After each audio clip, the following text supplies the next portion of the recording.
बघूयात. खासदार ओमराजे निंबाळकर यांनी आमदार राणा जगजितसिंह पाटील यांच्यावर अप्रत्यक्षपणे निशाणा साधलाय.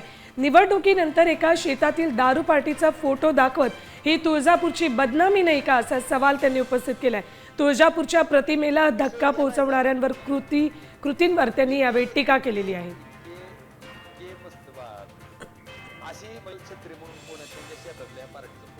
निवडणूक झाल्याच्या नंतर अशी जर दारूची पार्टी एखाद्याच्या शेतात दिली जात असेल, मग ही तुळजापूरची बदनामी नाही का? म्हणजे तुम्ही शेण खाल्लं, तुम्ही शेण खायचं आणि तुम्हाला विचारलं लोकांनी की तुम्ही का शेण खाल्लं म्हणून, तर विचारणाऱ्याला म्हणतात तुळजापूरची बदनामी आहे. आणि तुम्ही शेण खाल्लं ती नाही तुळजापूरची बदनामी.